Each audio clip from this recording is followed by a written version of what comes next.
My work focuses primarily on using found anonymous archive material to make paintings and drawings of various scales. It quite often depends on the physical experience of painting or viewing the work that I want to create. So some are more domestic in size, where you have to approach the painting and enter its space.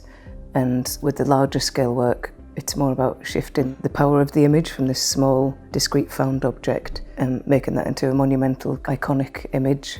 I use the photographs as a jumping off point to engage in that dialogue between figuration and abstraction and presence and absence. In terms of image selection, it's usually quite an intuitive process. Lately I've been making paintings that are based on black and white images and colorising them, which is quite an exciting new process for me, making an image that even the person who took the photograph didn't see. I've been trying to reach a sort of realistic but heightened colour palette, so it's not quite as psychedelic as previous work. I think adding colour to the black and white images adds another layer of meaning to them. I think there is a subjective component to that. I'll add colour to it and edit it, so there is more of me going into the subject before the painting actually begins.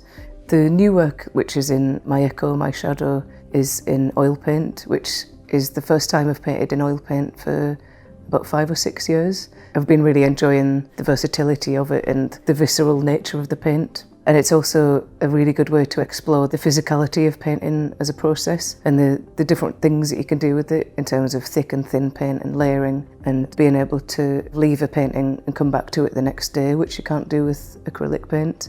It does change the sort of editing process. Maybe something that I would have left, I then change or wipe away. There's a lot more of an awareness of being in that moment of making the image or transforming the image from the photograph into a painting.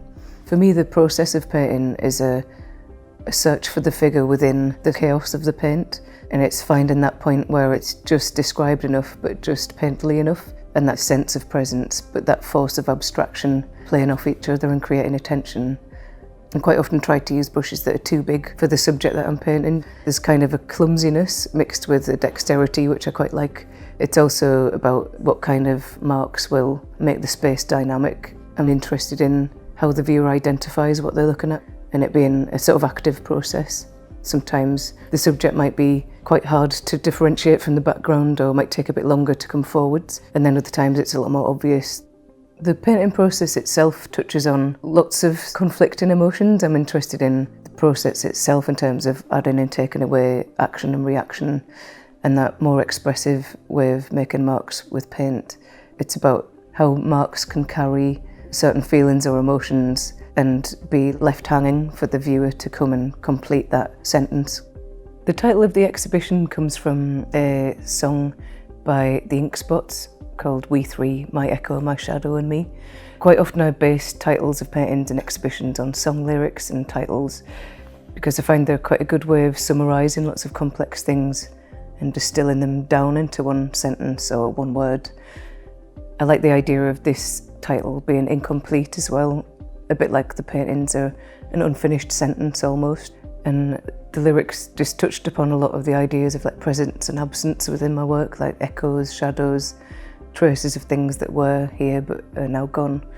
I'm interested in how an abundance of paint and mark making and gesture can somehow give a sense of absence, or a very slight description can give a sense of presence, and how those are depicted as becoming more nuanced and more layered.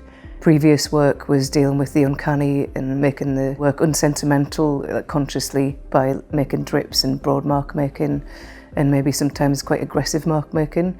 There's a layer coming into the new work which is more about the nuance of how you make a mark and different kinds of mark making within one painting. Painting has that really addictive quality in terms of how the meaning is in the paint, is embedded in the surface, and how you can manipulate that is quite a big part of my work. I like to think of the image as a sort of jumping off point, so I'm not necessarily thinking about specific memories, it's more of how can this specific image be opened out to relate more to collective memory. I do primarily paint female figures. It's maybe a way of putting myself in the paintings in a slightly removed way. I think my work does relate to feminism in terms of being physically quite assertive, and in terms of the scale. I really love embracing the authority that your painting can take on, even if it's got a quietness about it. The new work features mostly singular figures in sort of liminal spaces. A lot of them are in landscapes. One of the focuses of the new work has been how conscious the figure is of being watched and playing around with a sense of voyeurism, but then also that kind of intimacy and distance that can be achieved when someone's watching someone in a landscape. The foliage is quite a good device for like hiding and revealing the subject. The scale of the foliage can relate to the marks within the painting, so it's quite a good way of having the subject be like present and absent and kind of emerging and dissolving. I feel like the work has become more focused. I'm using subjects that I've used before, but I've also expanded on them, like water, reflections, double images, mirrors, and that doubling could also touch on things to do with the uncanny or that feeling of a temporary reflection being made permanent. It's also a really interesting way to depict someone twice and in two different ways. It also relates to the history of painting. There's lots of historical references of figures reflecting on themselves. It's quite interesting to take on these sort of classical subjects, but then pull them into a contemporary context and kind of find my own way of dealing with that subject. As I've got older, I'm becoming more aware of how my upbringing and where I'm from has influenced my work. So it's really exciting to be able to have the largest presentation of my work in the North East at the NGCA. Bringing together pre-existing work and new work in My Echo, My Shadow has been a really great opportunity to see how the older work and new work relate to each other in terms of it being less focused on photography and more about the act of painting and the experience of painting.